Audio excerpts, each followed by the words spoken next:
All right. All Everyone, how right. you all doing? Welcome to a Dirty Night, the Dirty Four podcast. I'm Claudio Capri, Joy Laflamme, Peter Bowen, Captain Yolo, aka Nicholas Pidiktakis. And tonight, ladies and gentlemen, we've got an amazing guest. We've got George Tsantrizos. Did I pronounce the last name right, George? Tsantrizos. You completely massacred it, but it's fine. Okay, you know what? Okay. Just call Fine. him, All right. Claudio. Just call him G Funk. Let's just stick to that. All right. Yeah, G-Funk. I think George is perfect. Yeah, exactly. All right, perfect. Hey, I'm trying, guys. Yes. So before we continue, ladies and gentlemen, if you're on Facebook, please head on to YouTube. Don't forget to like, share, and subscribe. And also, George has amazing podcasts, just like Just Us Dads, the Backstage podcast, and you can also see him every Wednesday and Friday morning from 10 a.m. to 12 on the Pantelis Show, the morning show, where George is their news guy. So, George, besides that awkward entrance, how you doing, sir? What's going on, guys? Yeah, it's nothing that I'm not used to. Yeah, I don't know about you guys in school. I mean, I for sure Nick had probably that same experience. You know, when the first couple of days in school where the teacher goes through the presence list and all that stuff. Yeah. And then all the time. So my name is like TSA, so I knew I was all the way at the end. And then when they're getting there, she kind of paused. I'm like, fuck, that's my name, guaranteed. And they're like, I'm like, wait, George, like right over here. Yeah, don't worry about it. I know it's Yeah. but I don't blame you. Usually when I get the roll call, they're just like Peter Bowen. They're like, oh, okay. Okay, I get. No, but or Name, I have a trick. Basically, I cut the name somewhere in two, so Tsantrizos or something like that. And Pidiktakis. Yeah, I just cut your name in two for two manageable syllables. Yep. exactly. or just go now. I'm just gonna go you. How about that? You know, so You. safe. Hey, you. That's what you call the guest. Well, it's George. I'm not gonna go. I'm like, hey man. Anyways, but no, I understand because even before we go into what we're gonna talk about, like even when I was in high school, my teachers had trouble pronouncing my last name Capri. Yeah, and then that's like a complicated name there. Yeah. and they're like Cloud. I'm like, you know what? I understand because I thought What? They were having issues for Claudio? no Capri, my last That name. would be weird. Capri? Yeah. Like Yeah. Capri's son, the drink. We were looking. One teacher's like Claude. I'm like, okay, you know, I understand if people had a hard time pronouncing my first name, Claudio. But he go Claudio. I'm like, where the fuck am I? Like, Jesus Christ! She goes, kept. I'm like Capri, and then the teacher goes, sir, don't. No, they didn't say sir. They were saying don't talk out of line. I'm like, but you're calling my name anyways, and I got a detention because I spoke out of line. Yeah, I went to a bad school. I went to Laurie McDonald in the East End. I didn't even know what a comma was until I got to college. Right, that's how poor my education was. Oh, True yeah? story. So George and Nick, when you both go into politics, make sure that the English schools have good teachers and they could teach you how to put a comma in the middle of sentences. Just I'm glad to be here, man. Thanks for having me, honestly. Yes, thank you for being here. Honestly, it's wow. I'm like, God damn, It's an honor, sir. Yeah. It's a real good honor. It's a real good honor. Yeah, it is. Victoria look what Emily just said. That's hilarious. Yeah, Victoria looks different today. Yeah, Nick. Since when did you have a sex change? Huh? We went from Vicky to Nick. Yeah, exactly. I'm a shapeshifter. What do you expect? Exactly. So let's get into this right away. So let's start with the cliche question. So George, How about not a cliche question? well, you know what, Peter? Okay, how about you save your cliche questions and then I'll just say mine right now. All right, All right, fine. You say you clear. Sorry, George. I know we're dirty four, but we're sometimes no. I'm kidding. So, George, what made you, get into making Just As Dad and the Backstage podcast? Like, how did those ideas come to you? I honestly, it all happened very quickly, man. First of all, I mean, I was not a big podcast consumer. I mean, I didn't really know much about podcasting. Obviously, I've been friends with Pantelis there for a very, very long time. I got to know podcasts when he had first started his original one, like the 4H or whatever. 4H. Yeah, 4H. Yeah. And I was into photography back then, and I'm like, let me just call this guy. It's gonna be a nice little lifestyle kind of shoot, or just go, one day where they're recording and just snap some shots and stuff. And that's how I I found out about what they're doing and all that stuff. And I remember back in the day, he was telling me, that this is huge. It's big in the US. And then he told me about Rogan, and he goes, these things are, they usually come later in Canada, and it's amazing and blah, blah, blah. So fast forward like 2018, the whole career in politics ends for me, and then I'm thinking, there's so much more time now that I have available compared to before. It's like suddenly my agenda seemed to just open up, right? And it just happened really quickly. I'm like, look, I'll start a podcast. I mean, I have all these contacts in politics. There's all these things I'd love to put out there. And literally, that's how it happened. I met up with Pantelis again, and in a couple of months, everything was up and running. So, it was the beginning of 2019.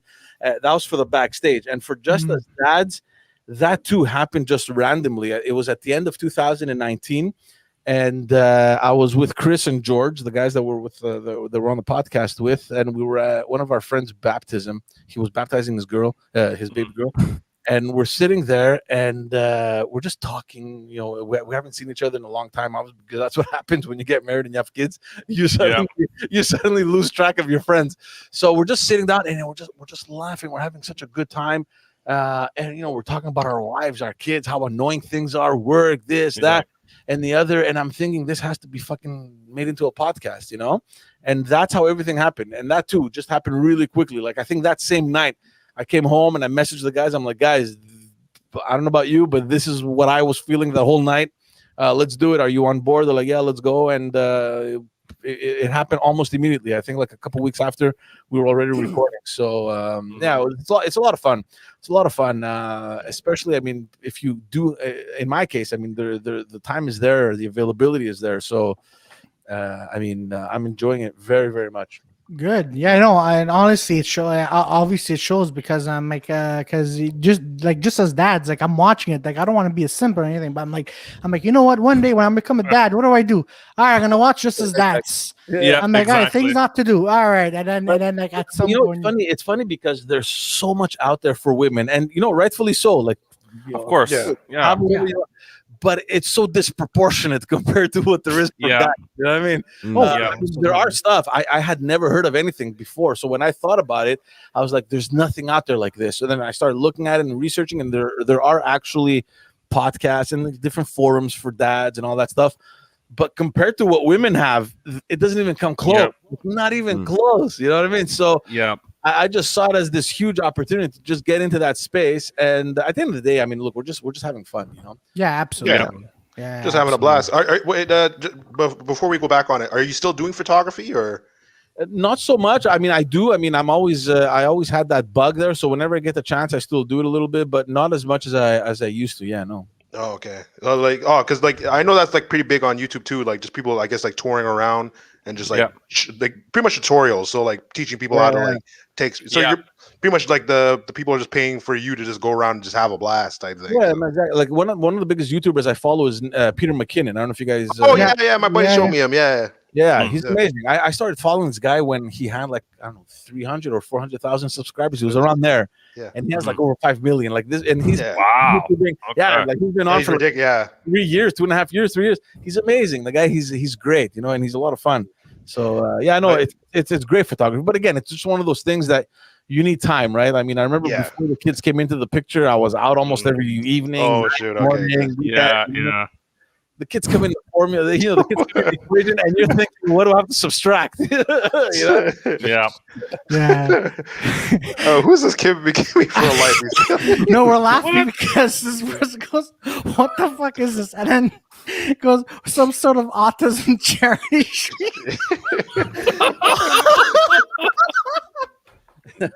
Oh my god, this is hilarious. Oh man, welcome to the Dirty Four, man. Our newest troll. Exactly. That's cool. Yeah.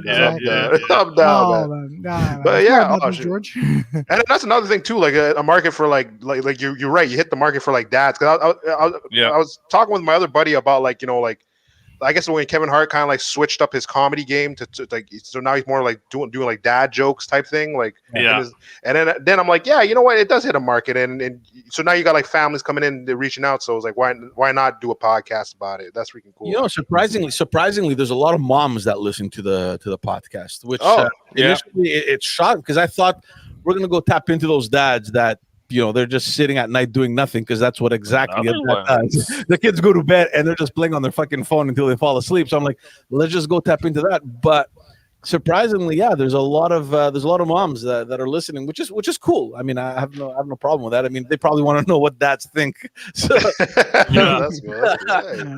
Nice. Yeah, no, it's interesting. It's interesting, and also, in my opinion, like I don't find there's like a lot of podcasts just about dads or about mental health, men's issues. So you know what, George, it's actually good good on you guys for doing just as dads, because as I mentioned, even single guys, right, we're gonna have a girlfriend and one day the accident might happen, like, oh fuck, what do I do? And just listen to all you guys just talk. I'm glad you guys are picking this up right now. Look at Peter!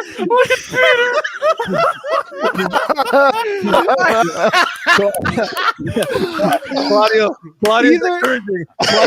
Either no, it's gonna happen. I might meet someone and it's gonna happen. Hold on, no. The reason why I'm finding this funny is because I said this, but there was delay, and then I just saw Peter, and then I saw you, George, and then I just hear Nick just laughing, and George is like, oh my God. What am I doing? Yeah. That's here. None of you are married. None of you are. We're not married though. I gotta get my money right. I gotta get my money right, man. I gotta get it. Yeah, no, I'm single. As but at the same time, I want to tour. I want to go around. I want to party a bit more, man. Like, do that. Exactly what it is.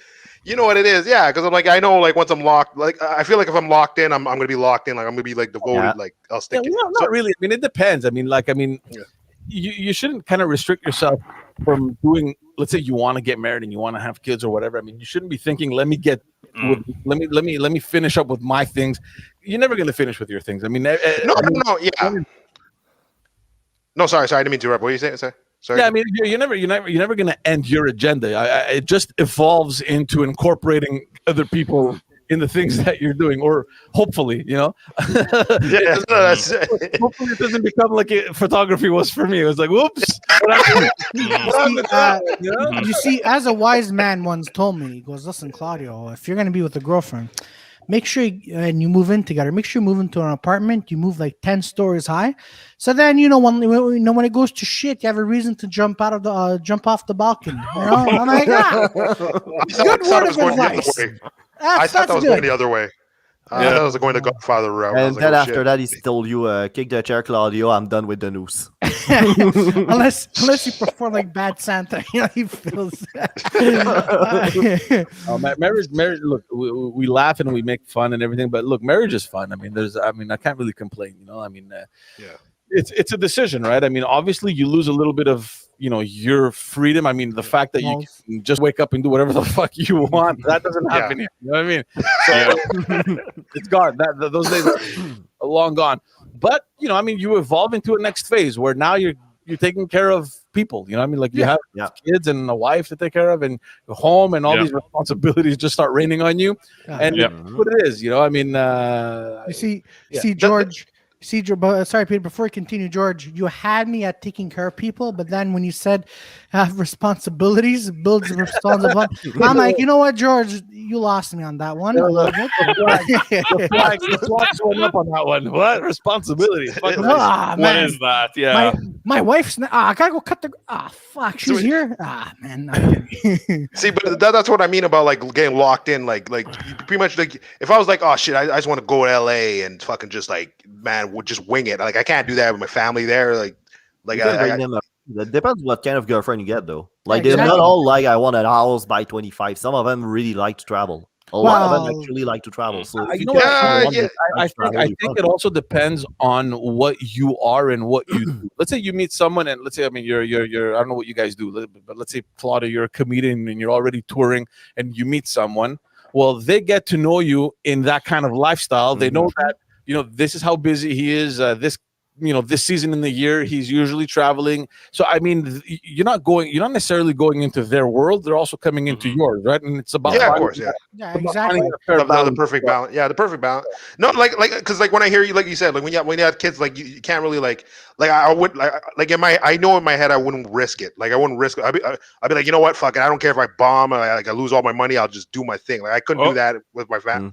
With a family style. Which part would you not risk it? Getting a kid or just living the life beater? Why would well, I mean, you just don't call back, I guess. No, call it. No, freaking. Term of compromise, though, if you want to be a touring comedian and she want to buy a house, buy a mobile home. That's kind of the perfect. I mean, no, you know what? See, I got a perfect idea because I mentioned this on 3 Man in the podcast. I'm like, today homes are so expensive, so I went to Costco and I saw a shed for $1,000. I'm like, you know what? I'm gonna buy that shed. George, do it. I just gotta make sure that it comes with hot water. But you can live in a shed for $1,000. Why? Why? Bro, the economy is expensive. Do you see what politicians are doing with the economy? But you're gonna have to pay for that spot. Yeah, so you just go to a random spot that no one goes to. His parents' yard in the back. He has his own little. Exactly. He's like, I go to my mom's backyard. I'm like, yeah, man, my mom's gonna give me shit, but I'm like, I'm living on my own. So, I'm moving out to the backyard. Don't worry about it. Mom, I'm living a fucking life. And then my mom looks at me this morning. She goes, no, you're not. Oh, shit. God damn. She's all like, are you living in the canteen? Like, what are you doing? You're like, funny story about that. I got locked in. No, I'm kidding.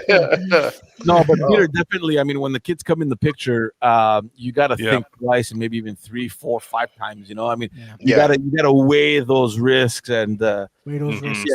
Yeah, you can't be as flexible as you once were, because I mean, it's an important thing. I mean, your point is, what if I lose everything? I don't care if I'm alone, but if there's a family that you need to support, then exactly. Then it's over. Like I'm like, no, I can't risk food for. I'm gonna tell jokes and I don't care what. Like no, I gotta basically get locked. Yeah, exactly. But it's all good. It's exactly. You got to ask yourself, like, oh shoot, you got your boy. Caleb is. Hey, Caleb, what's up, buddy? Hey, don't forget to I miss you too, Caleb, buddy. I hope you're doing well. Nice. He's still in Ottawa. I think he's still in Ottawa there. He is. Is he? In U of O. How do you know this, Nick? He talks to him. No, he's a friend of mine from Concordia. From the Polyside apartment. That makes sense. Okay, that makes sense. I thought you folled Georgia's cabinet ministers and you were seeing what they do in our pastime. So why not? No, why not? He's a boy. He's a good boy, Caleb. I remember Caleb. He came in to help us. I can't remember which campaign it was. I think it was 2018. No, even before 2012. I think 2012.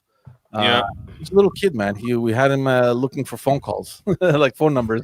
Like, he was sitting in front of a computer, fixing our call sheets. Good boy. Nice. He went far. I think he got involved in the party from there. He moved up. It was very proud. Good boy. Good, Caleb. You're a good boy. Good guy.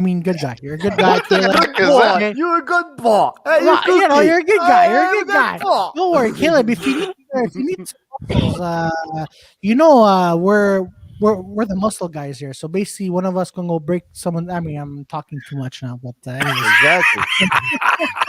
Nice of you to notice it off your sentence. Exactly.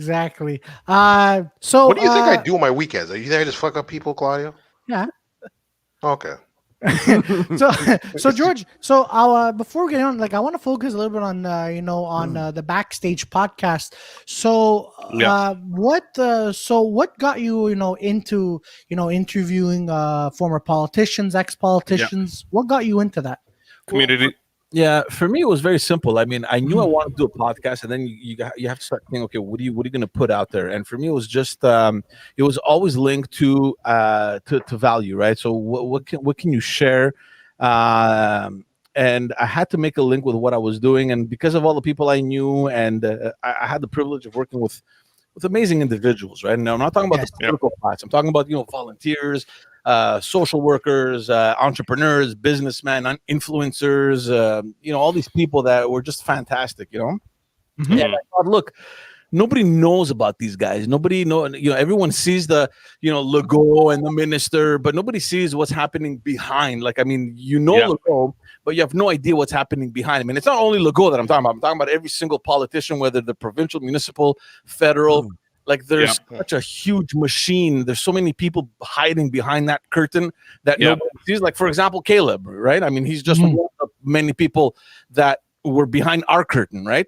And I thought, how interesting would it be if these guys come to the forefront, right? If we bring these guys and these conversations and what they do and the impact and the impact they have on society, because they do a lot of good stuff, right? And I'm not talking about Caleb now. I mean, we're talking about social activists. We're talking about nonprofit organizations. We're talking about a lot of people that contribute to this whole thing, right?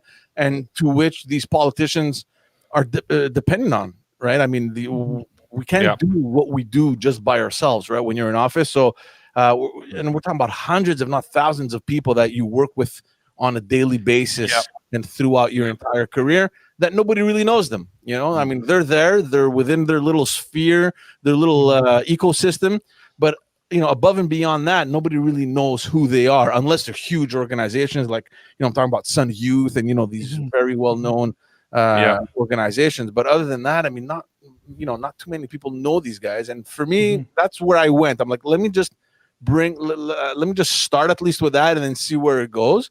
And then from there on, it kind of evolved. There's politicians that have come on. There's the car ride conversations that I did during the campaign. Yeah, I love those so much. Yeah.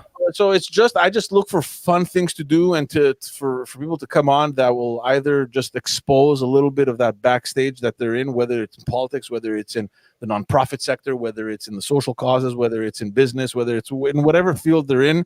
I just think that it's interesting to give them like a platform for them to kind of share what they're doing, who they are, and how they contribute to our society. Is there any let's say, since you guys you talk to the guys in the background, and let's say you see a story like not necessarily a conspiracy or something that people are just like popping in, but you kind of like the guys in the background, so you where like the misconception is, but there's a lot of stuff like that. Yeah, obviously. Yeah, but there's a huge portion. I mean, obviously, I'm not gonna. Yeah, no names. Yeah, no names. But there is so many. We just want to know where the UFOs are. Yeah, where are they? All right, George, I'm ready for the names. Go ahead. Mathieu Bocoté, okay.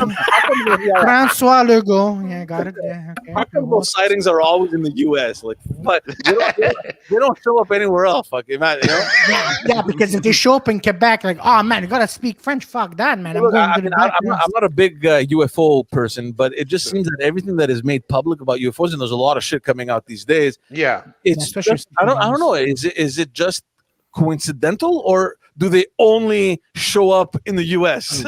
I have anything else elsewhere. Honestly, if I were an alien, I will just go to the rural places where I know all the retards live, and then after that, I'll make sure that only them see me.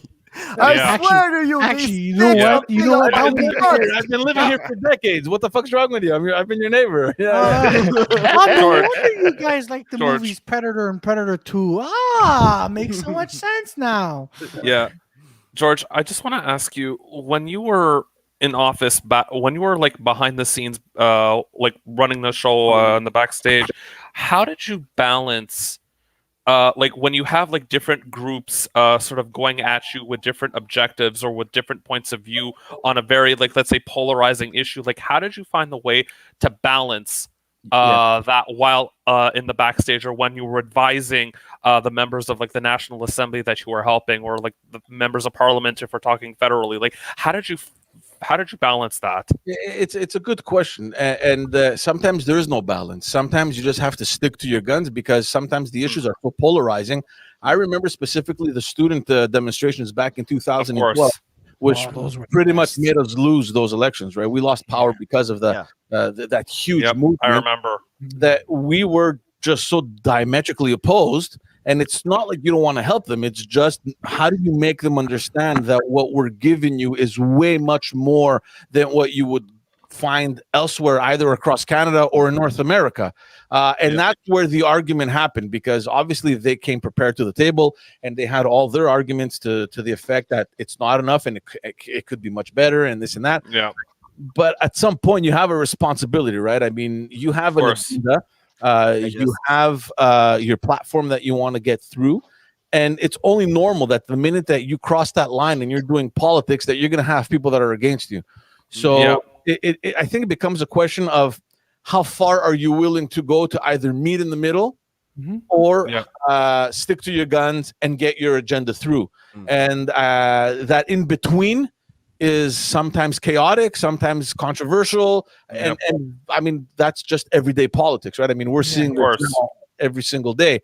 So, I mean, how I managed, I mean, I don't know how I managed. I mean, at the end of the day, I think it was strictly, see, when you're working in a political office, there's two parallel lines. There's one which is there's no partisanship, because the office that you're in belongs to the National Assembly. You can't do any partisan shit. Like, there's no Liberal Party, there's no Parti Québécois. Like, in that, you work for the government, basically. Exactly. In that parliamentary office, there's no partisanship. Like, it's actually illegal. But you're representing a member of parliament that has colors, right? It could be Liberal colors. So you're obviously in tune with that policy, with that direction. So you know exactly where you are and where you want to go. So there's two parallel things. One, you have to serve your constituents, regardless of what you voted for. You're there now, so you have to take care of everyone. So even if whatever, I'll just throw out a number, like you got elected by 20,000 people, but there's 50,000 electors. Day one from the day that you got elected, you got to represent 50,000. Irrespective of whether they vote for you or not. And you get a lot of that too, because they're going to come and see you. You're the only one there, and you have to deliver. So there's that reality, and then there's the other reality about getting your agenda through, right? So getting that message through to the population. So I think you gotta figure out that balance. So you have to kind of have your blinders on, where when someone comes, you have to make sure that you help them no matter what, whether they like you or they hate you. Your job is to take care of them. But at the same time, you also have to figure out how to communicate your message to your electorate or to your constituents based on the political aspect of it, right? So there's these two kind of separate worlds kind of intermingling, or kind of, sometimes completely separate, sometimes, they intertwine. It's very interesting working in a political office and, living through all that ecosystem. There's a lot of dynamics. Obviously, there's no room for boredom. There's not one day that's the same than the next one. So, and I think that's what gets you going. Like, I mean, I can tell you for a fact that the people that are involved in politics are there for the good reason.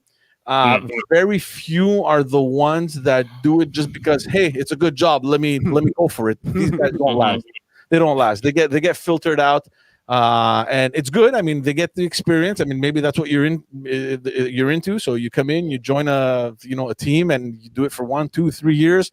If you're not passionate about what you're doing, there's no way that you're going to last. There's no way. There's so much stress, and there's so much fucking anxiety, and there's so much pressure that eventually you're gonna crack, or you're gonna just say, "Fuck it, it's not for me. I'm out." And I guess just one other question that I've always had at the bottom of my mind, because just to say this off the record, I may want to one day run for politics here in Ahuntsic-Cartierville at the municipal level. So where like Bordeaux-Cartierville, Ahuntsic, Saint-Sulpice, and all that. Another question that's I think is very present right now is we're seeing a lot of like politicians and a lot of political parties being increasingly ideological in their viewpoints and in their conduct, instead of being practical, pragmatic. And of course, before we had this notion of like, whenever you create policy, you always do so with evidence-based thinking. Like, you actually depend on your public sector employees and like data that's coming, objective, quantifiable data coming from, let's say, the statistics that are being done by Stats Canada and other groups like that. Like, how do you as well balance, how would you advise folks like potentially like me or others to sort of stay away from ideology, given that is the current trend, versus just trying to be practical, pragmatic? As again, another manifestation of that is, of course, what's going on with Bill 96 and the whole ramping up of the language laws. Like, there is an ideological component to it, while practical and pragmatic realities and of course simple quantifiable realities is completely different. Yeah. So how do you sort of navigate that as well? I think it goes back to what we said before. You have to choose in which pot you're gonna put it, because you can't do politics without ideology, but at the same time you can't do politics without being pragmatic and having your ear to the ground on what is happening. Like, you got to be realistic. You got to and you get politicians from both sides, right? I mean, you get politicians that are super ideological, you get politicians that are super linked to policy, and then you get politicians that are just closer to the people. It's just, I don't care about the policy. I don't care what they say in the House. I'm here because the people love me, and there's this connection, and that's why I get elected, right?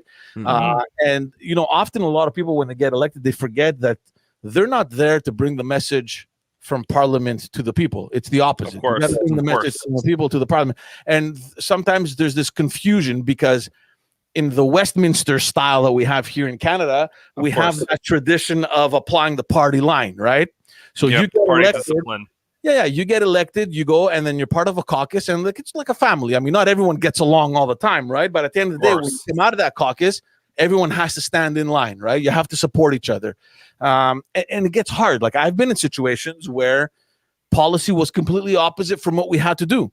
I'll give you an example. There was this was back in 2009, I believe.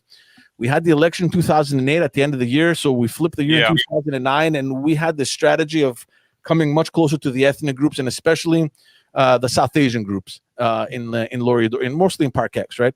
So we approached the Sikhs, the Indian Sikhs. There's a lot of them in Park X, and there's two different groups, and they came up with an idea of hosting this important religious ceremony at the National Assembly. We thought it was a fantastic idea. We thought, look, you guys organize. Yeah, exactly. So So we're like, look, organize your groups. We'll take care of everything at the Parliament. We're going to invite everyone from all parties combined. Like, there's no partisanship here. We're going to invite the leaders of all different parties. You're going to meet with them. Let's build bridges, kind of thing, right? Of course. So, and this for me was one thing that completely opened my eyes. Like, I mean, I was born and raised in Park X, so this for me was a reality. It's normal for me to walk down the street and see a Pakistani, an Indian, a Bangladeshi, a Greek. Like, it's like a melting pot of all these cultures. For me, it was reality, right? And this is what opened my eyes to the reality that outside from the greater Montreal area, no one has an idea of what a Muslim is. No one has an idea of what a Sikh Indian is. Like, they have no idea. Yeah. So they organize the group, and I go there. I'm already at the Parliament just to make sure that everything is fine, So there's, I think it was 2 buses or 1 bus, 50 people, whatever. So they get out and they come through security, guys. It was as if someone pressed the pause button. Everyone was just freaked out. C'est quoi ça? George, what's going on here? I'm like, this is a group of Sikhs, because you have to send names and all that stuff, because they need to run security check before you get there. So there's all this protocol that needs to be followed. And I'm like, sorry, what the fuck did you think a Sikh was, man? They're like, I don't know. We thought it was the name of the group, of the organization. Like, I'm like, it took an hour for them to clear security. Obviously, the whole issue with a kirpan happened. It was the first time. They were cooperative. They left the kirpan over there. They left one priest, I think, carry it for the ceremony, whatever. Wow, yeah. So this became a thing now, right? So media started, blah, blah, blah. And there's this extremist group in Toronto, I think, that they saw this happening. And they thought, you know what? Let's fucking challenge this shit. So they organize a small group of like 5 or 6 people. They walk into the National Assembly. I think it was like a month later. And the security says, well, you got to leave your kirpan. And they made a whole fucking stink about it. It went public. Like, it was like fucking mainstream media. Everybody was talking about the kirpan. I remember. Oh, yeah, when the kid wanted to go to school with it also, too. Yeah, that had happened before. But this was a huge issue, because these guys, they were activists, and they did it. Yeah. They had an agenda, right? So they got what they wanted. It went national. And then the security of the National Assembly presented a motion to ban the kirpan. So this didn't come from any party. So, and it was tough. And it was a tough one, because, I mean, the question didn't even come up within the caucus for us to say, guys, it's a non-issue. It's a fucking religious symbol. Nobody's gonna attack anyone. It's like a fucking inch long or whatever it is. You know, we didn't even have that opportunity. It came from security, and it's difficult when your own security tells you, guys, this is what we're proposing as a motion for the security and the wellness of everyone in the National Assembly. Hopefully, you can help us out and pass it. So it passed unanimously. We got shit for it back at home. What are you gonna do? And it makes absolutely no sense, because you can walk into the National Assembly today, you can leave everything you want to the security, you can go to the restaurant that is in the National Assembly, you can order a steak, and then leave with a fucking steak knife and do whatever the fuck you want. So, I mean, it doesn't mean anything, and it was just symbolic more than anything, right? But it just to illustrate, Nick, on what you're talking about, it was a difference between policy and the reality on the ground, right? Yeah. And pretty much like the far, it's pretty much like I want to say like the far left or far right, but it's like you guys kind of like organized something, it went well, even though it, like that little kerfuffle, it went well, and then all of a sudden like these guys are like, hey, we're gonna fucking go to the extremes. Like, dude, you didn't have to go there, and that's what fucked it up. But this is the trick. I mean, there's a lot of people like that. Like, I mean, you saw the demonstration now happening with the Israeli-Palestinian conflict. Yeah. And you know what? Rightfully so. You want to demonstrate, you're more than welcome to do that. But in every single time there's a demonstration happening, you have all these idiots that are going to just and nothing. There's no link between them and the actual group that has organized the demonstration. They're just there to break things, and you know what I mean. So that's ridiculous. Exactly, it happens all the time. And I mean, these are things that you can't really foresee. Unfortunately, it happens. You got to live with them, and it's honestly it's sad to see, because sometimes you do have a greater impact. Oh yeah, for sure. No, it's no, you're absolutely right. Hold that thought. So Caleb here has a question for you, George. How were you like in CJEP? Leave this here so you could, you know. I was like, I was. It's very funny because a lot of people have asked me, and especially the younger people that are interested in, you know, getting involved in politics, and they want to know how to go about everything. And I'm honestly the wrong person to come to for that, because I was really not involved in politics.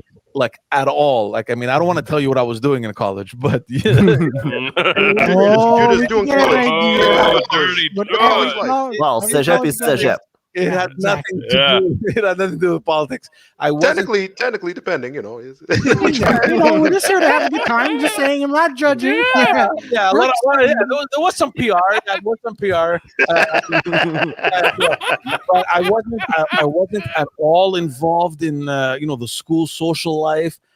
College for me, man, I was a ghost. I was in and out, and I didn't care. I just I really, it had no impact on me, and I think I had no impact on the school as well. It was in and out. That's it. Even in university, I was really not involved. I studied politics, and I remember while I was studying politics thinking, there's no fucking way I'm going to work in politics. Like, it's so it's such a paradox, right?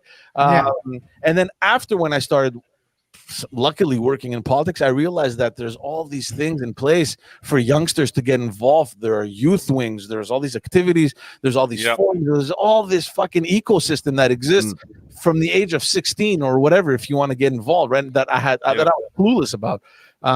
So that's where I was in college. Okay. I don't know if I answered the question, but you know what, George? I remember I was in Sun Youth when I was a kid, like when I was 13. And I remember like there was two guys who used to like get like little spats here and there. And then I think the mayor of Montreal came to visit us.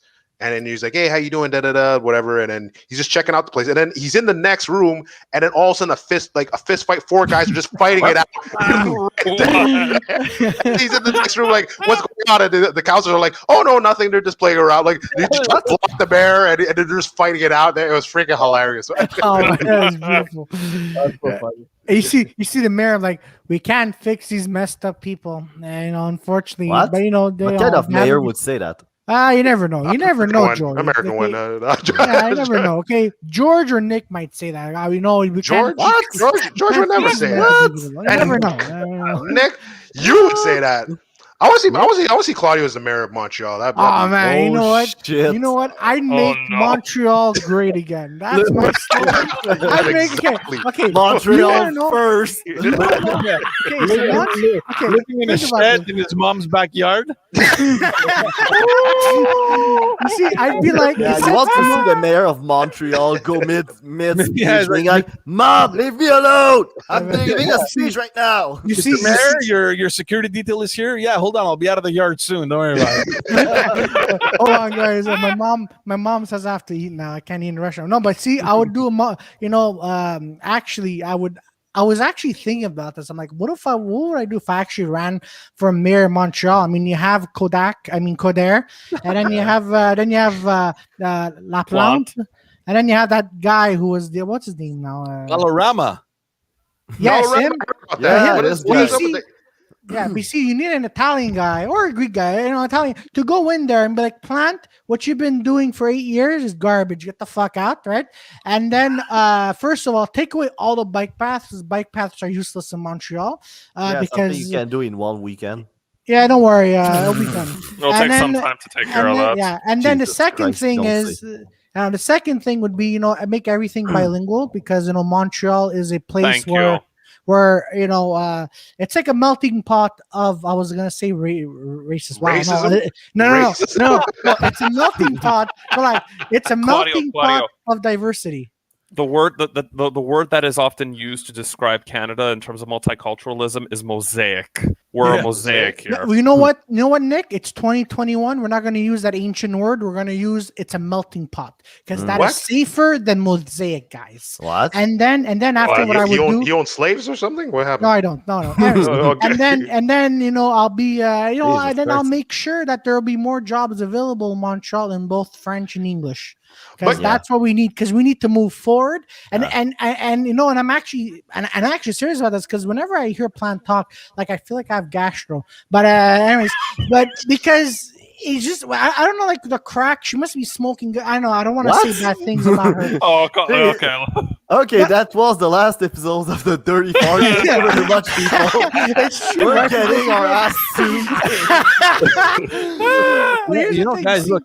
In all fairness, I'm not a big fan of Valerie Plante, but who is? Hold on. Let me just write this down. George is not a fan. Double exclamation marks. Sorry. I have no problem with that going public. But in all fairness, she's actually delivering everything that she said she would do when she ran her campaign. I mean, you can't hold these things against her. She said she was going to make more bike paths, and she's doing it. She said that she's going to focus on creating more green spaces. She's doing it. Yeah. I remember I talked to a guy that voted for her, and I asked him, like, concretely, what is this program? He couldn't tell me. It's like, she's a woman and she'll bring new things at the city. I'm like, yeah, that's how we end up with Valérie Plante. She'll bring trees. Yeah. She'll bring trees. Like, have you? By the way, have you seen downtown? It's like a John Wick shootout scene. It's like they're building like all the environmentalists, like, on va mettre les arbres, on va faire les rues plus grandes. I'm like, yo, man, no, you're destroying downtown. Subjects in the last sentence. No. All right, George. I wanted to touch on the Dollarama thing, because I'm like, I didn't get. I remember Pantelis was making fun of the guy, but I'm like, wait a second. This guy's not only been around, he's grown the company. I didn't even know he owned Rossi a couple years ago. This guy owned Rossi. Yes, he. Yeah. God, this guy's moving up. No, nothing. Nothing to do with that. Okay. No. His name is Ballarama Holness. He just made an announcement actually on Thursday that he's going to run for mayor of Montreal. I think I don't remember this guy playing in the Alouettes. Apparently, he won the Grey Cup with the Alouettes back in the day. You know what? Probably no one will remember that. No one will remember. You know what? Probably was the guy in the background who's he was a guy who's just like they need to bully someone. He was just there. I don't know. I don't know. I mean, look, obviously football players. Good for him. The guy has a CFL ring there. Good, He became very well known, and his party that it's called now, Movement Montreal, is the exact same thing that he created. I think back in 2017, it was a movement to raise awareness about the racial profiling in Montreal. I don't know if you guys Systemic remember, racism issues. exactly. Yeah. I don't know if you guys remember. He forced, like, he created a petition. He got 22 or 23,000 people to sign it, and I think it was the minimum to get the administration of Montreal to actually Respond look to into it. And it happened. So, and that's where things started kind of happening with him. I didn't know, however, that he had ran in 2017 with Projet Montréal, which is Valérie Plante's party. He lost, though. Yep. He ran in Montreal North. So, yeah. But you know what, George? You should get back into politics. You should run for mayor. I'll be your assistant. I'll be your assistant. Yeah, I'll be your chief researcher. I have a lot of friends in municipal politics. I have no fucking idea how they do that job, guys.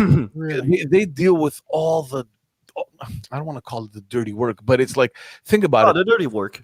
Potholes, garbage, snow removal, like fucking.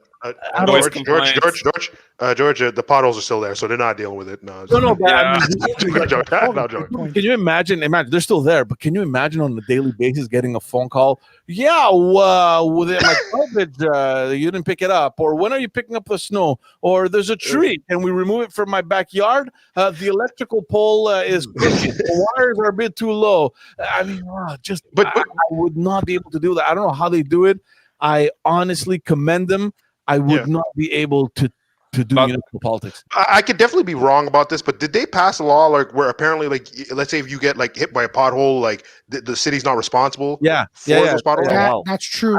I think back in the day there was this responsibility thing, like they would cover for or something like that. But obviously there were too many. But you know what? Gives you a pretty good hint, like in terms of like their intentions of ever actually fixing it. Yeah. But you know what? You know how they're not responsible? Tabarnak, I was walking one late night, and I decided to. I was with a friend, so I decided to, jump and try to be cool. But my friend almost sprained his. Ankle in the pothole. Okay. Oh, and jeez. he called. No insult, man. But, no disrespect, but you're the kind of guy that would fall in the pothole in broad daylight. So no, it wasn't me. It wasn't me. It was my friend. Like my friend is backed up. He tried calling the pothole administration. Okay. And pothole administration. Whatever George was talking about. Obviously, there's no such thing. Yeah, no, but the administration that deals with everything that George was talking about, and they're like, on the talk responsable. I'm like, God damn it, man! It's so sad.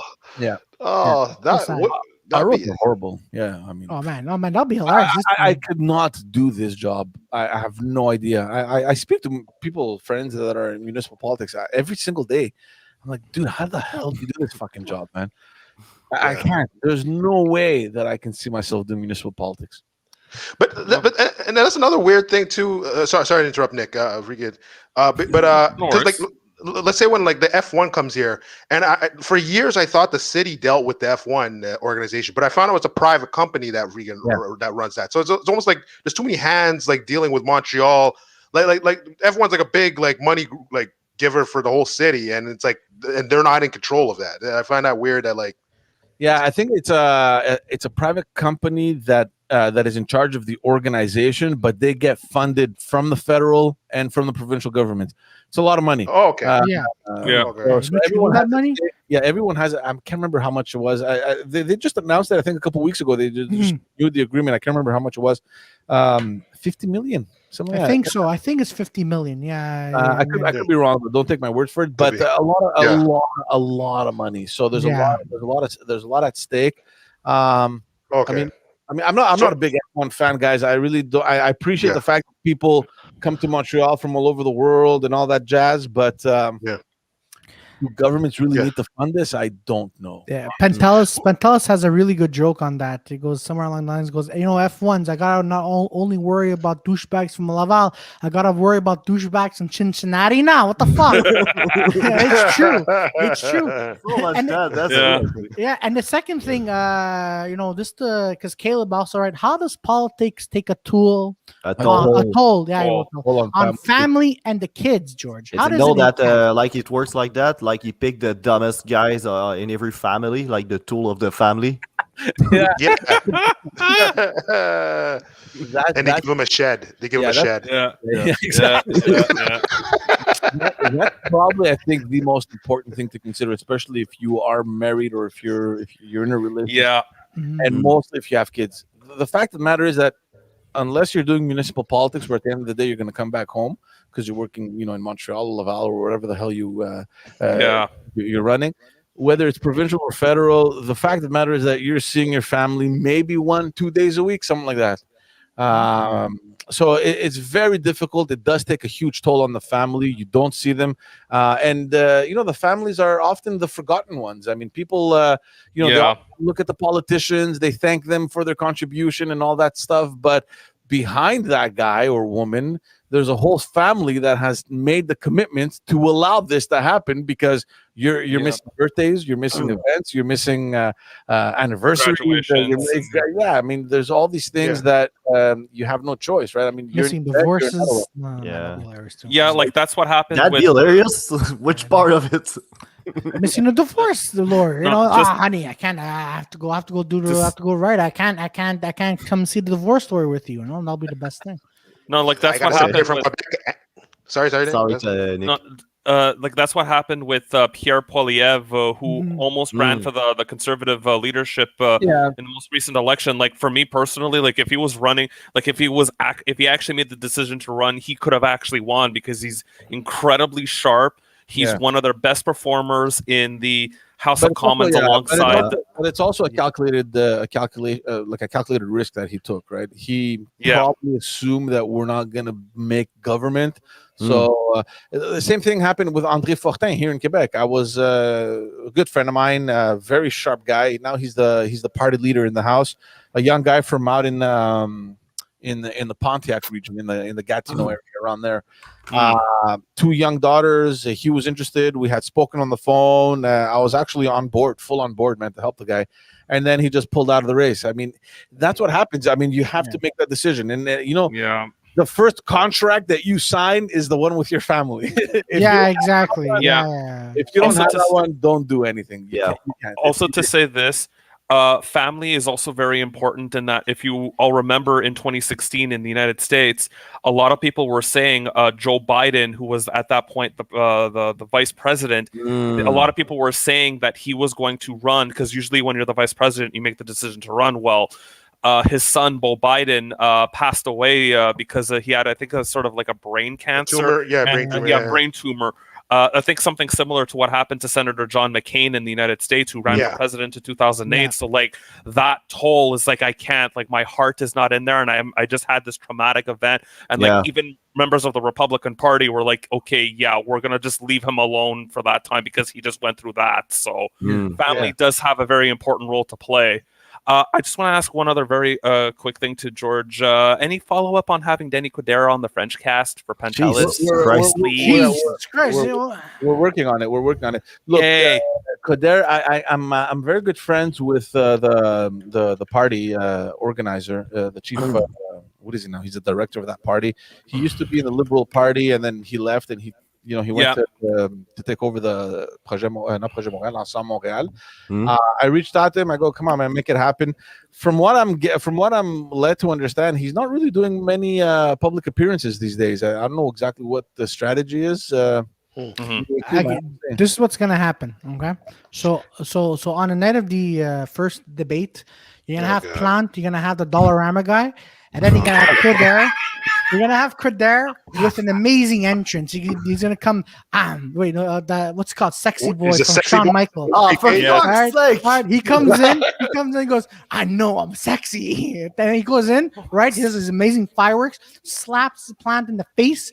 Kicks Dollarama in the balls and goes, Je retourne. And already there, bam, he's gonna get votes. Fucking Christ. You know what? I want to say you're joking, but I think you really believe that. And I know it. Yeah, man, I'm telling you, I actually met Danny Coderre at the cinema. Nice. It was last year. Like he just walks up. I forgot what movie he went to go see, and then he just passes me. I'm like, man, that guy looks familiar. And then I'm like, oh, It's Danny Cordero. I wanted to go ask him. So you're coming back, but you know what? He looked pissed. You had to go see a movie. George, did you ever meet? I remember I met her once, but you ever meet that Pauline Marois? Yeah, I have met Pauline Marois. A fantastic woman, by the way. Fantastic lady. Really? Oh, okay. Opposing views, obviously. I mean, she was in the PQ, we were in Liberal, but a great lady. I have nothing bad to say about Pauline Marois other than what she believes in. But that, I mean, great woman. She was an amazing parliamentarian, huge experience. She's been doing politics like from a teenager, man. She's a lot of experience. She knew the machine inside and out. I think she's a great, fantastic woman. I mean, I would never in my life agree with anything that she thinks about. Yeah. But other than that, I mean, she's a great woman. She's professional, yeah. Okay, she's great. That's cool. No, because I remember once I was like a porter, and they told me like, oh, the prime minister is gonna you're gonna take his bags. I'm like, there's no way security wise they would let me do that. But then she came, but I didn't really know her, so I was like, oh, hi, how you doing? Good afternoon. And she just turned her back on me. I was like, this bitch, man. so then I remember I was like trying to take her bags, and I didn't know it was her security, so they kept like checking me. So I was like, dude, what's going on with you, man? And then at the end, they're like, I just pretty much all like, okay, I'll come back for the money type thing. And then they left, and I'm like, wait a minute, you take my tax dollars, you take my money, like what the fuck's happening here, man? But Peter, maybe she was afraid, if you know in between the lines, Peter. Yeah, I know. She knows I'm Italian, so. That too.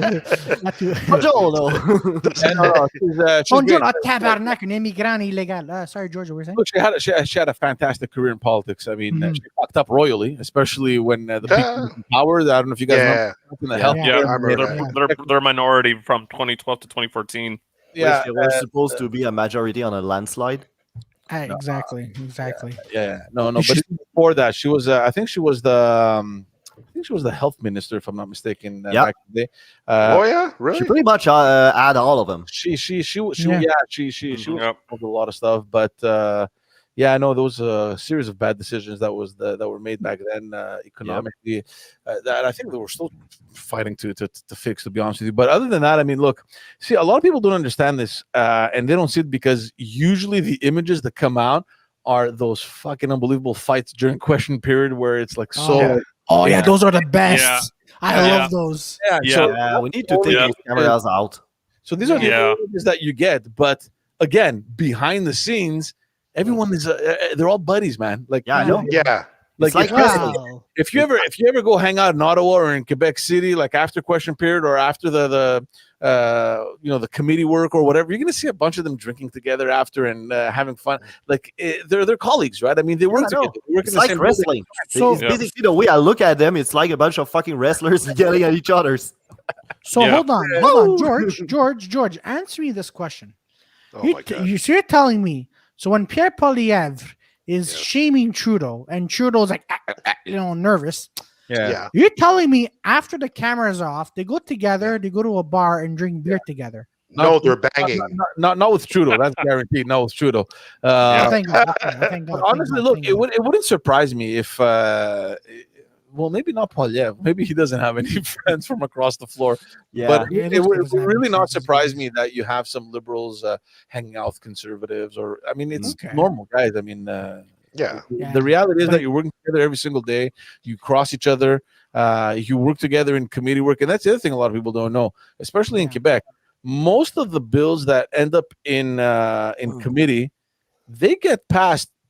The majority of the bills they get passed. I would tell you, like over 90% of the time, unanimously in committee. So they work together. They they collaborate. Of course, the more controversial ones end up coming back and all that stuff. But a lot of these bills that end up passing, chances are that in committee there was a very good sense of collaboration. They exchanged, they made some amendments, they came back, they worked together, they figured it out, and together they made it pass, right? So, and that's the other thing, because nobody watches committee work. Nobody to look at be as boring as golf. Golf is fun, dude. I play golf. No. I meant the announcers like, And now you have Pierre Poilievre sitting with Justin Trudeau deciding on the amendment. Meanwhile, you have Legault, who's lost, and now he's raging. He's Wow. mad. Why is Legault there? Nobody knows. Who invited him? See, that would be entertaining. And then a fight. No. Okay, yeah. What are you saying? The only time I've ever watched a committee so intently in Canada was when Jody Wilson-Raybould was testifying before the Justice Committee for the whole SNC Lavalin scandal. Holy shit, that was epic seeing that happening. That was great. Then you see George, do you think we should take the cameras out of that parliament for during the question period? No, I don't think so.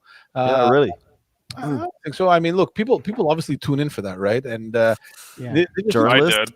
I mean, that's where it's all a show, man, guys. It's 1 hour of question periods, and then it's just funny, and it's happened so many times during question period where, I mean, they get drilled from the opposition, and the answer that the ministers have is like, "We spoke about this in committee. What are you doing? Why are you like?" This happens so many times, right? Yeah.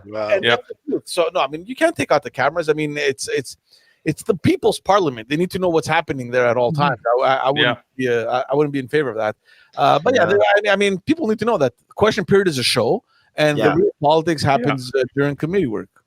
Yeah, I was wondering too. Like, I don't know if that. Like, I didn't really pay too much. Like, I'm almost in and out of it. But like, did they ever solve that like casino thing with Trudeau, where they're saying like he was kind of funding this like. You're talking about recent one up in Canada. Yeah, the recent. I think it's more to do with Quebec there because they're the ones that give those permits. I'm not sure exactly what's happening with that. I heard like it kind of came in the news and then disappeared. Like exactly, there was a whole thing about the mafia there being involved and wanting to open a casino up in. What's the other? Yeah, I guess I don't know what's gonna happen. But then again, I mean, I don't know where the jurisdiction falls there. I mean, do they really have the right to put a stop to that? I mean, they have no access to those grounds. I'm not so sure how those permits work though. Even though it's free for all over there, I think that Quebec, like Lotto Quebec or whatever, needs to give the green light though. I'm not sure how it works. I'll be honest. So there's a part of it that has to come back to the government. Okay. Yeah, but technically, if it's on native land, now that's a federal land. So basically, that would fall under the provincial law of like Lotto Quebec. Because basically, Lotto Quebec has the monopoly of gambling in Quebec. Well, there's already poker rooms up there, right? I mean, it's free for all. But so pretty much. Yeah, nobody can walk in there and just shut it down. But opening a casino is a whole other story. I know. I really don't know what's going on, but that'd be interesting. That's going to be really weird. Because where it's getting weird is because those reservations are federal land. So basically, I would assume it doesn't fall under the laws of the province, even though it's inside the border. It's actually not even federal land. It's Aboriginal land. It's theirs. Basically. So, because that's why when I saw that, I realized I'm like, oh shoot, I don't know if they have like obviously maybe it's a conspiracy theory or what do you want to say? But like, let's say like in America, like like a lot of people like you see these campaign trails and everyone's like, oh shoot, okay, it's cool, it's like their party. But then you notice like maybe like there's a couple of companies funding these campaign trails. So obviously when they get voted in, they obviously want favors back, sort of. But that's a difference in Canadian politics at large. The private sector is left out of it. It's a whole other ballgame. In the U.S., man, we're talking about hundreds of millions of dollars. Are involved. There's no such thing over here. Here, it's just on a private, individual basis. Like a company can't give money. You can't fund parties on a company. That was the whole issue with. The Commission Bastarage back in the day when they were I don't know if you guys followed, but there was it had to do with the whole process of nominating judges and how that whole I remember that. And then after those, the doors flew right open with the Charbonneau committee on how all these companies started funding parties and all that stuff, like on an individual basis, but technically behind the scenes, it was the company cutting checks, right? There's a series of laws that were passed here in Quebec for funding. I remember when I started in 2007, the maximum contribution was $3,000 per person. Those were the good years, man. We used to raise a lot of fucking money. Yeah. I guess you did. Now it's $100, $100 maximum. What? No way. $100. You can't give more than $100. And now the parties are funded publicly. So your tax dollars, believe it or not, are funding the Parti Québécois. It's funding the CAQ. It's funding the Liberals. It's funding the Québec Solidaire. I disagree with that entirely. But that's how it works now.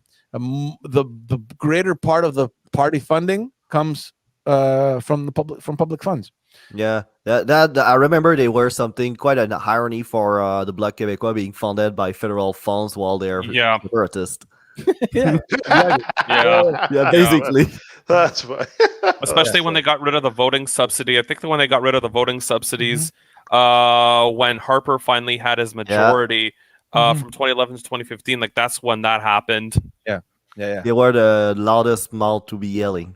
See, there's this. I don't know, man. For me, it doesn't make sense because the whole premise of bringing down the maximum contributions was to block what they called les prêts non. So what it was, for example, let's say I have a huge law firm, right? And I don't know, Claudio comes and says, I'm raising money for my party. Even though there was a $3,000 cap per person, what they used to do was, okay, I'll give you $100,000. What we'll do, we'll break it down. I'll give that money to my employee. My employee is going to cut you the check for $3,000. That was the whole scheme that I think came out during the Charbonneau committee. That's pretty much it, actually. So, that's exactly what it is. So, and I remember it was the PQ that was in power back then. It was Bernard Drainville that was responsible for that reform, and he changed it down to $100 so that this wouldn't happen. But I think that the opposite result happened because back in the day, when you have a secretary of an engineering firm with like a $40,000 salary that's cutting $3,000 checks, yes, it really flag. Yeah, it's fucking weird. That same secretary now cutting a check for $100, it's totally doable, right? Yeah. I'm not sure how. The only thing that they obviously did is that you there's so much more work to do. Like before, you find one person that gives you $3,000. Now you got to find 30 to give you $100,000. Yeah. So I think that was their rationale because they were like, we can't prevent it from happening, so let's make it really tough to actually do it. Yeah. You know what? And look, I don't disagree. From the proof and the evidence that came out during these committees, yes, it was something that was happening. I think the parties had to pay back a bunch of money. Like there was, all the parties were investigated. For sure. There was, some funny stuff happening at the PQ in the Liberal Party as well. The CAQ didn't exist back then. But basically, that was all the parties in Quebec. Like they were all doing that. That was the way to go. Yeah, guys, I knew big players that would fund every party. Yeah, like they would give money to the Liberals, they would give money to the PQ, they would give money to the PQ back in the day. They didn't give a shit. Like, look, I'll support everybody, and that's it. I just Pierre Pelado got caught doing that. While being the leader of the PQ, and he was there were a guy in Quebec City. He was like, "So what do you think about the Liberal Party?" And he starts shitting massively on the Liberal Party. It's like, yeah, but those years there's a certain Pierre Pelado that gave that much money to the fucking Liberal Party. So wow. Yeah, basically. But that doesn't surprise me, man. Pelado is a huge entrepreneur, big businessman. For sure, there were liberal financiers that would go after him, and he would give money. He had interests. I mean, there's a liberal government. There's a liberal party that's in government, and you have this huge corporation that you have automatically affairs with the government. You're gonna want to befriend them. Yeah, here, what do you need? You need $50,000. Okay, we'll take care of it, kind of thing. What I think, though, a negative aspect of that is that it created a certain disengagement. I mean, you don't see that many events happening anymore where back in the day there were, and you could bring hundreds of people. They would meet politicians. They would meet the premier. And it got people a little bit active and excited to attend these events. It created opportunities to connect and to network. These things don't happen anymore. And I think since then, at least I myself have seen a clear disengagement from people in politics, much less participation. Membership has gone down as well at all parties. It's difficult, right? I mean, it's a whole other reality. It's a whole other ball game now when it comes to the membership and financing.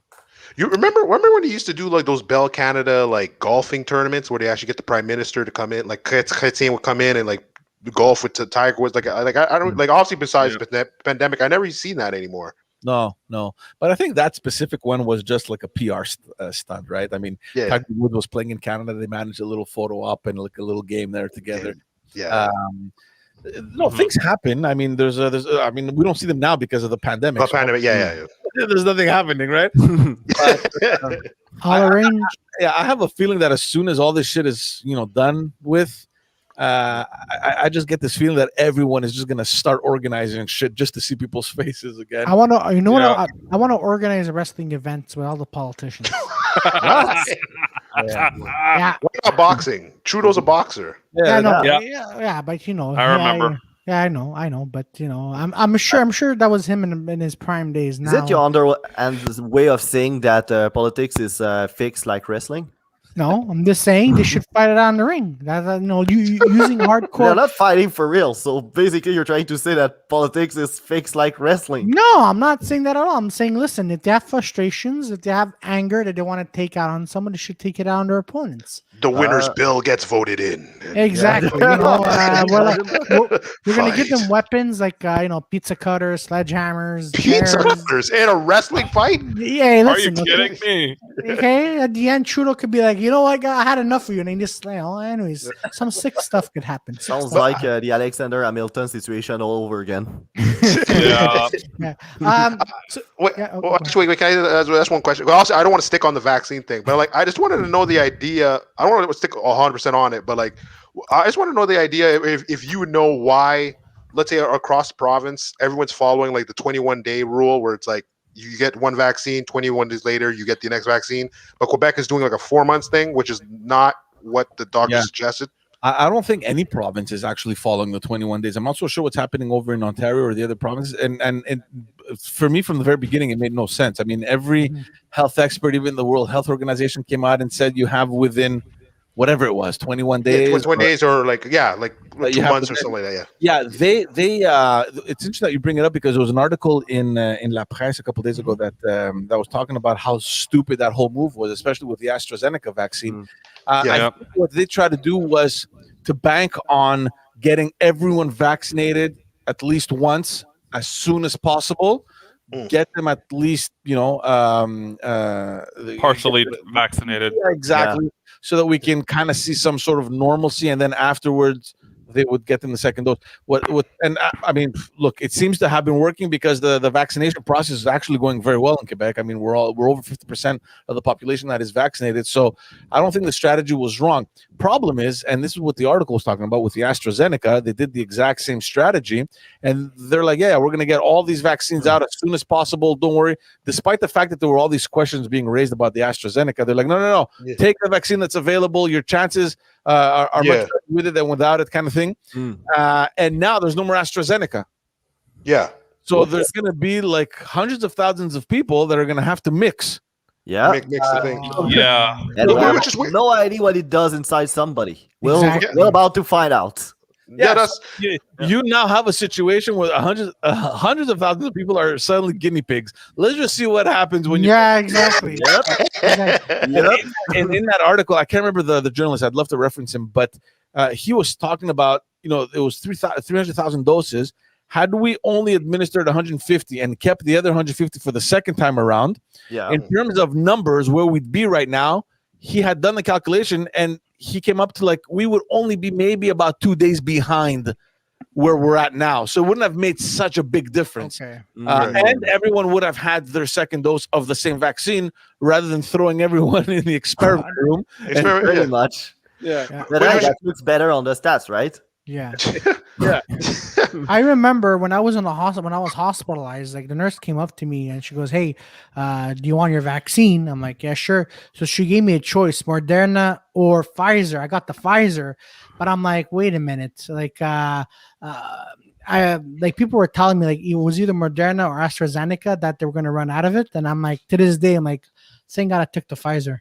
Because I'm like, man, if I took the other one, if I took the other two, I'm like, man, I don't want to mix. And I'm like, no. But it's weird because like you said, they're saying it's not just the AstraZeneca. They're saying you can mix the other ones, which I'm like, I don't understand that. I don't know because what they say, I just find it very fishy that right before they came out to say that there's a shortage and you may not be getting your AstraZeneca, right? I think it was the 18th or 19th of May, like a couple of days ago.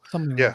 Suddenly they came out and said, well, tests show that if you mix vaccines, there's very low risk of anything happening. And then a couple of days later, they're like, yeah, well, we don't have any more AstraZeneca, so we're going to have to mix.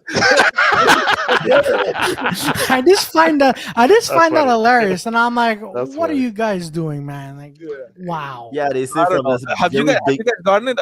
Claudio, you got it? Yeah, no, I had no choice. I Not yet. I'm getting mine the 31st. Yeah, I'm getting technically mine of June. Technically, I'm fully vaccinated because I actually got the coronavirus myself from a friend of mine last August. So the fact that I had it last August technically constitutes my first vaccine. So I had my vaccine. One, so you only have to get one dose. Yeah. So wait. So you and me have to get one, Nick? Yeah. So technically, though, it depends on how long ago you were infected with it naturally and how long you were. How long ago it was. So, like, again, for me, I had it for a whole month last August. So, like, after telling the Pipose when I went to the new vaccination center in Ahunsik where the old Loblaws was, I told them that, and that's what the nurse told me. So, technically, I'm fully vaccinated right now. Yeah. So, how did you react to it, man? Just out of curiosity. Certainly. Like when I got it, like late afternoon on Sunday. Not the vaccine. I'm talking about the virus. When you got the corona. No, of course. I had like a lot of dry coughs, shortness of breath, irritation of the back of my throat, and for the first few days, I had like a fever and extreme exhaustion. Yeah. So like that's how I had a mild case. I had to physically isolate myself from home, and the only time I ever went out was to go get tested. Again, I got tested twice at the CLSC in Park X. Yeah.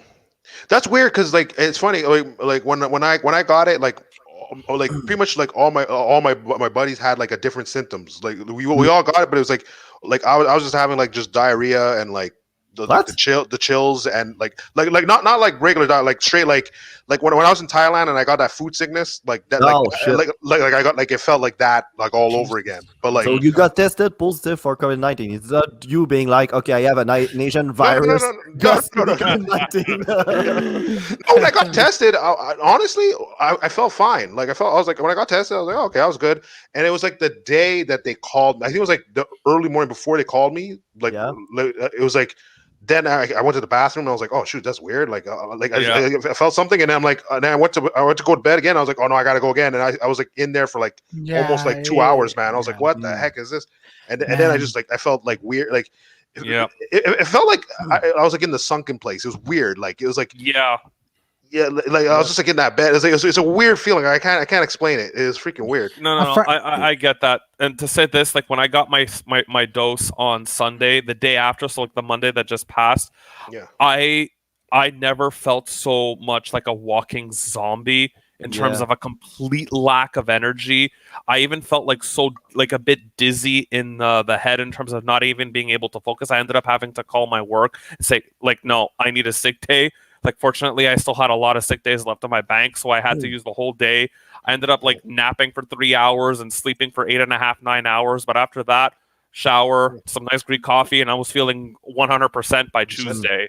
That's the thing with that fucking virus. You don't, because like if it was just like a hype like that or a normal virus, you couldn't know exactly what you need to do to not get the worst part of it. But there's no fucking way to know, because basically like a really healthy guy can get the worst possible case, like not dying, but like almost or wishing for. And you can have a total fat ass. He got the COVID-19 and he doesn't feel anything. Nothing. Actually, you want to know something? So when I was at the hospital, right, I was having diabetes issues, and then meanwhile, like, because I was in a room by myself, but in the next, I heard a guy was overweight. I don't know what he had, was probably COVID or something. And then we're going to the elevator.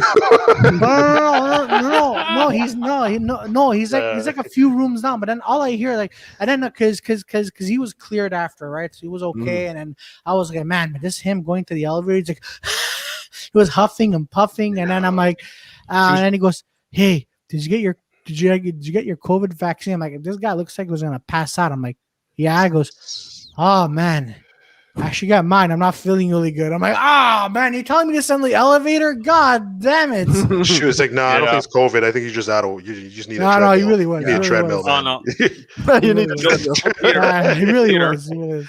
Peter, I just want to ask you, because for me, the only, I would say, side effect that I'm still feeling even after many months is I have at times whistling in my throat whenever I breathe out. Before it wasn't as bad. Now it's a little worse. I can even hear it sometimes when I'm talking. Are you feeling any sort of after effects after the fact? No, I would say the same thing. It's sometimes I'll get almost like you're clearing your throat sometimes, but not to the extent when I had it. I remember it was a couple of days. It was just I couldn't clear it at all. I was like, and I was it just wouldn't. So I was afraid oh shit, is it gonna block my throat? I didn't know what the fuck was gonna happen.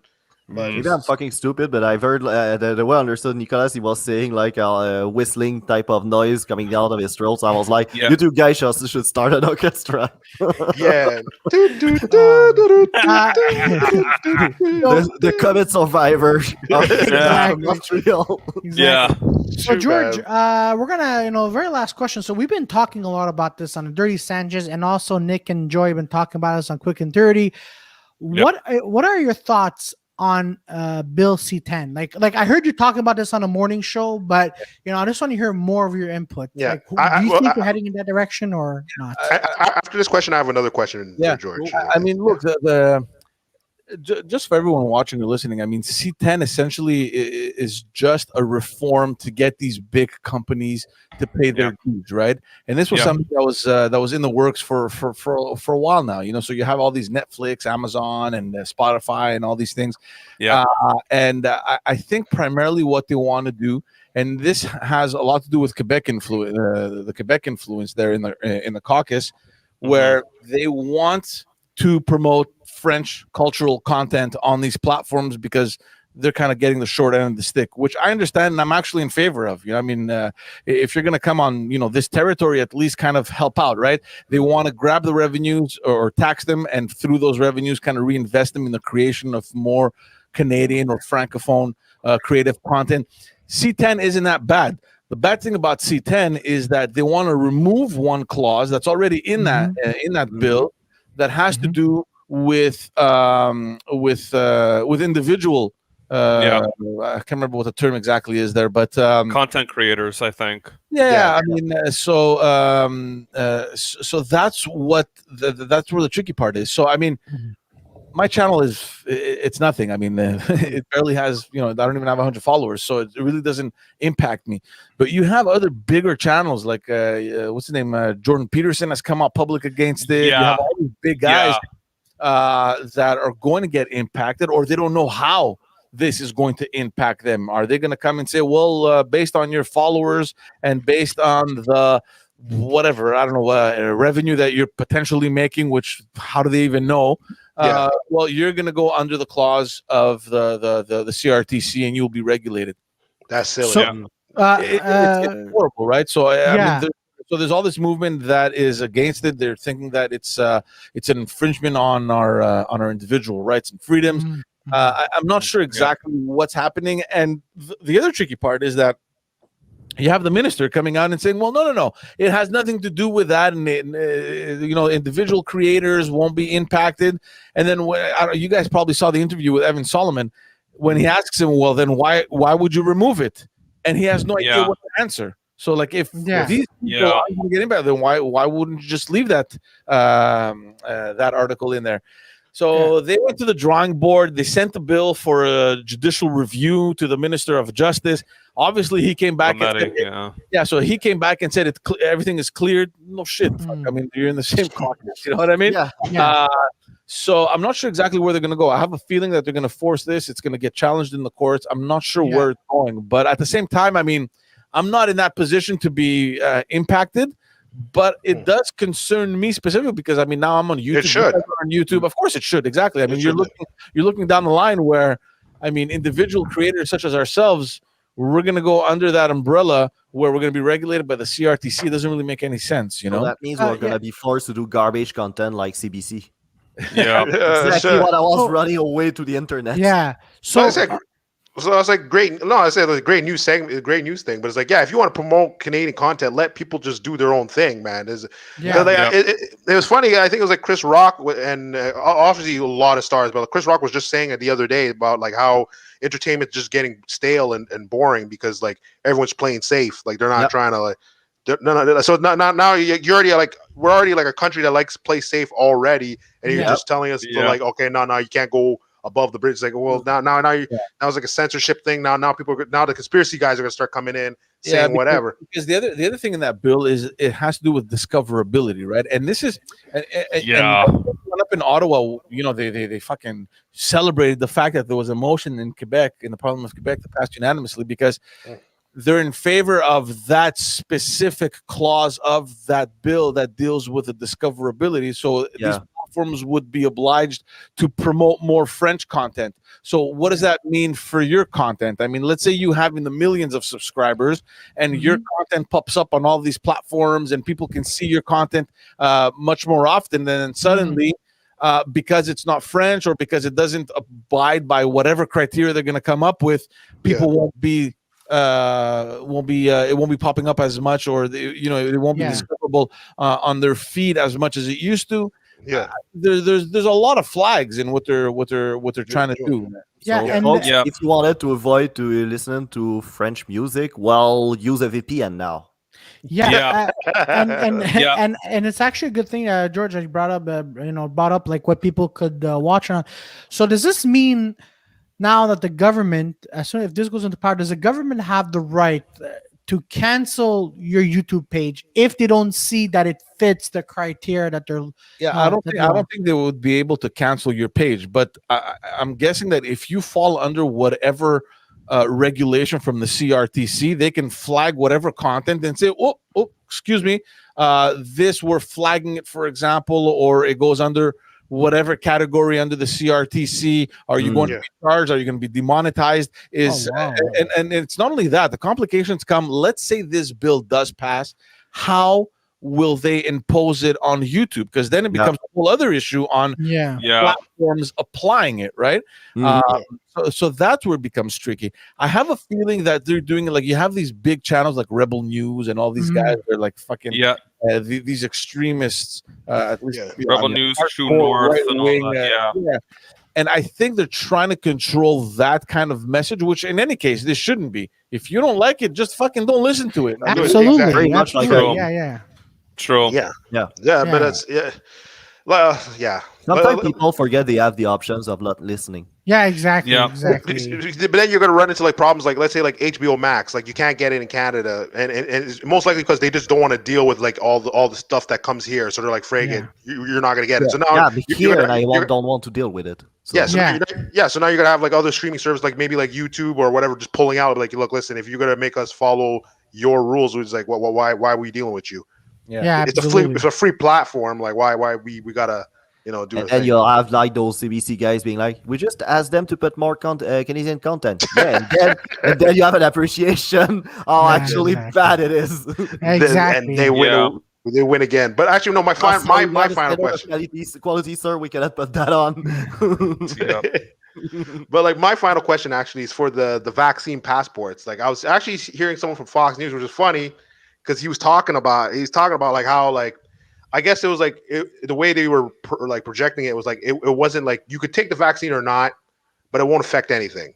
But now they're saying that I think I could be wrong completely, but I think in the fall coming up, certain schools or universities like Yale or Harvard, if you don't have a vaccine passport, you can't go to school type thing. What? I mean, look, the thing in the U.S., I know that the Biden administration has come out publicly against it. I know that the EU has already applied it. I'm looking at countries, for example, Greece, where it's already it's already applied. If you want to travel, you need to show some sort of proof that you've been vaccinated. I think the wording is what's getting people afraid, like the vaccine passport, and you'll be questioned, and do you have it, and fuck off, what do you care kind of thing.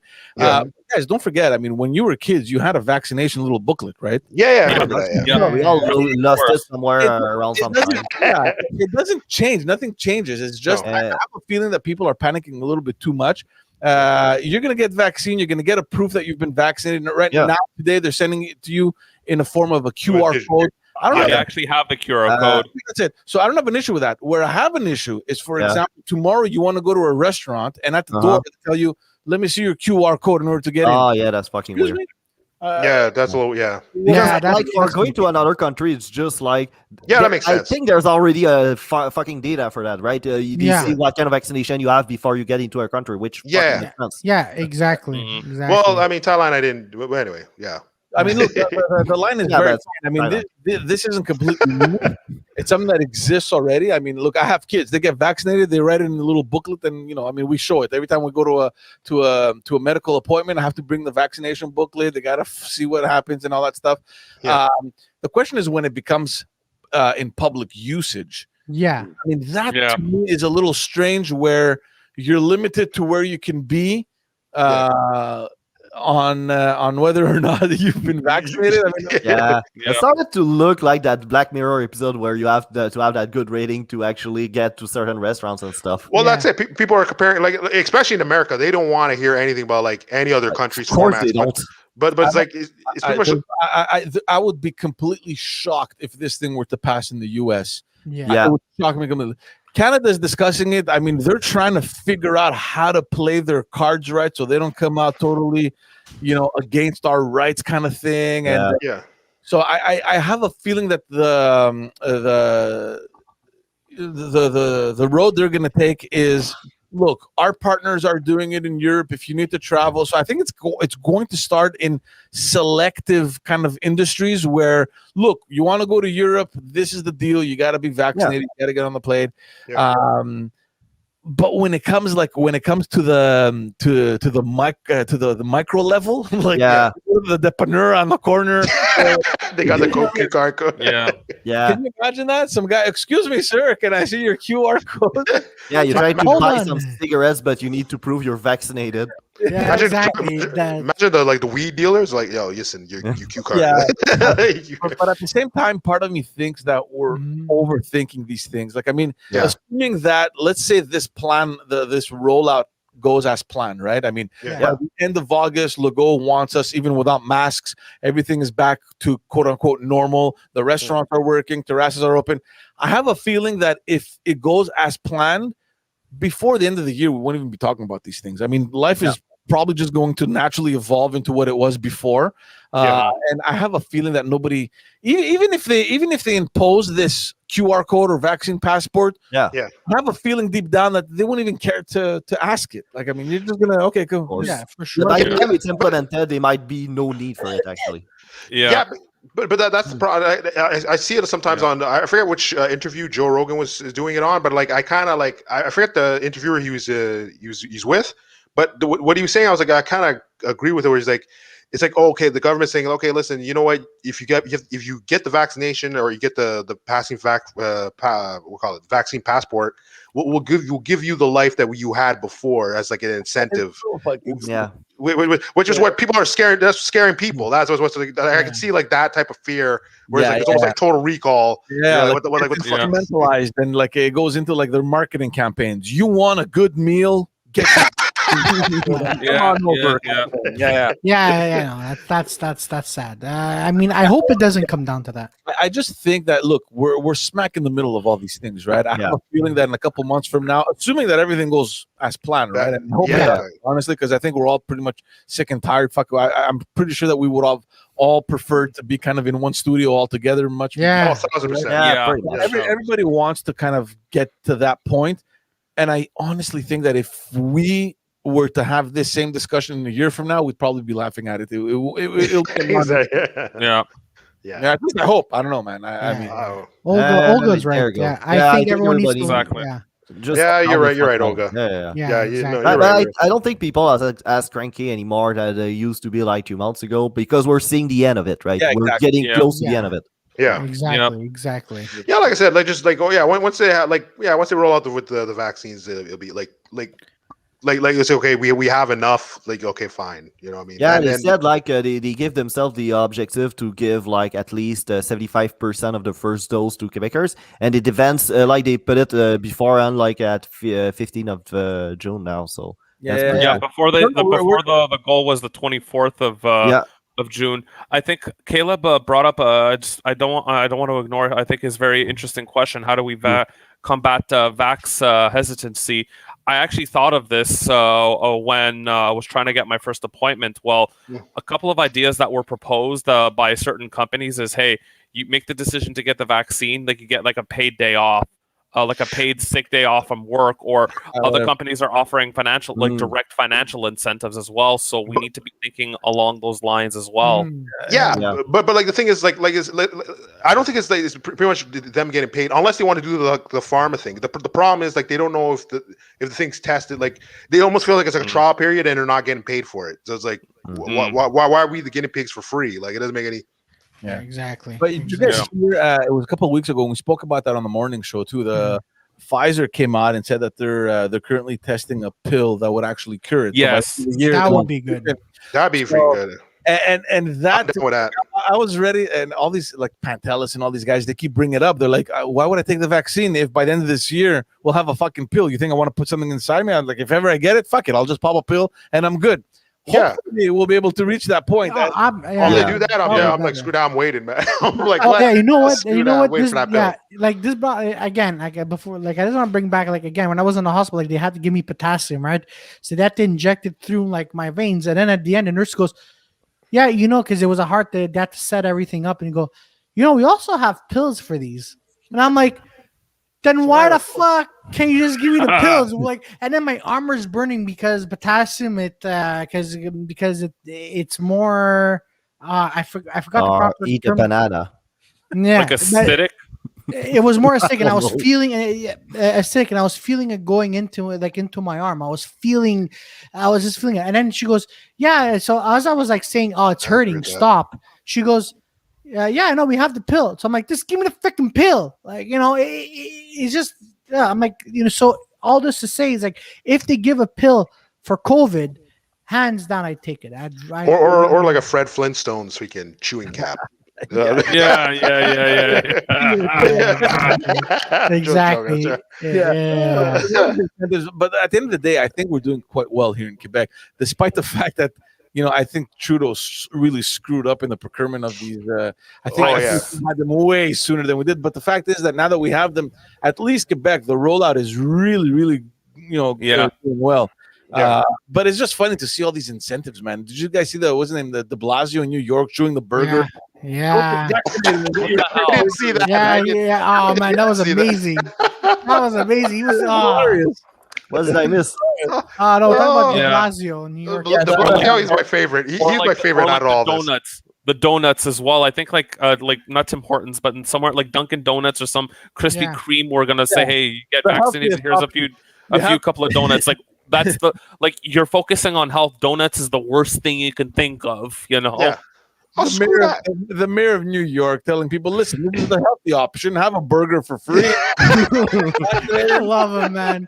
I love cigarettes, have a donut, and rinse it off with Diet Coke. I love him, man. But screw that. You know what? Screw that. I have to give it to the Florida guy. The Florida dude, I don't know, through this whole pandemic, I don't know what this guy was on. I don't know what this guy was on, but the thing is that his numbers are low. It's crazy what this guy's done. Oh, Ron DeSantis, the governor, right? Yeah. He's a potential candidate for president for the Republicans. That's for sure. He's one of. Nice. Yeah. De Blasio is my second favorite, but like Florida, like just didn't care. Like I have some people that live out there and they're just chilling, man. I'm like, what? Which state was it that they brought as an incentive, like a lottery ticket or something? Everyone gets in a pool. I don't know, Oh, and I don't even, you know. I can't remember where it was. Oh my god, that is amazing. You should be doing this. Ticket. You get vaccinated, your name goes into a pool there. Yeah. That's freaking funny. Man. Oh, that is America's amazing. America's just amazing. America. Yeah, and then man. And then well, wait till Jory comes back, but it was just, you know, again, Joe Biden did another speech and then he just messed everything up today. He gave a speech today. Did he? Oh man, he did, man. Sleepy Joe was. No, I think he's probably taking like some like testosterone, like something. Like he must need that to keep going, because like I don't think he's gonna last for 8 years or 4 years even. Wait, No, hold I think on. he's only going to do one term and then that's it. Like, Hold on, Carmelo. ladies and gentlemen. Hold on. Wait. Olga, Las Vegas is giving coupon. Is this true? Can someone please confirm this? Can someone message Steph and confirm? Yeah, Steph, if you're watching this, confirm this. But strip clubs and like I never been to Vegas, but I'm pretty sure it sucks, man. Like I heard in the States, like strip clubs like are garbage. Like they're not even like people come up here for the freaking.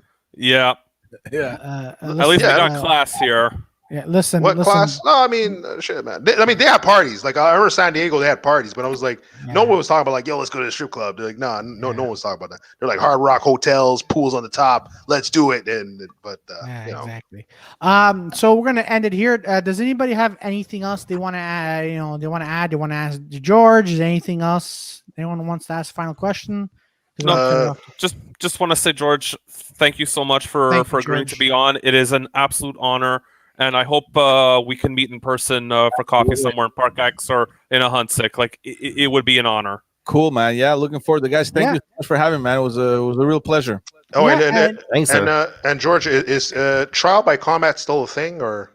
Trial by combat? Yeah. Little game with.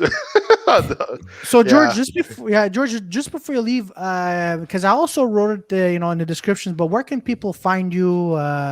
When do your podcasts come out? Look, there's podcasts every single week for the Just Us That. It drops on Friday afternoon. The backstage is every second week, but I'm planning on doing something maybe weekly. We'll see. I'm on every single platform: Instagram, Twitter, Facebook, YouTube. Just go on the backstagepod.com. You'll find it there, or justusdads.ca. Everything is online, guys. Just go. Nice. Awesome. Well, thanks again, George. And ladies and gentlemen, we wrote links here at the bottom. Go follow George. Go subscribe to him if you haven't. Go subscribe to Just Us Dads, the Backstage podcast. Go ahead and this man's amazing. Ladies and gentlemen, vote for him. Yeah, vote for him. I don't know if he's doing anything. Let's do it. Don't let him be the Mario Dumont of English politics. I know, exactly. That'd be kind of sad. Like nobody votes for him, and then once he's out, everybody's like, "Hey, why you're not getting into politics? I'll vote for you." Anyway, and then, ladies and gentlemen, tomorrow night we're going to be back here at 8:30, Dirty 4, episode 52, just us four. Have yourselves a good night. Next week, curfew is off, and live long and prosper, folks. Ciao, guys. Take Bye, care. everybody. Have a good night. Stick around.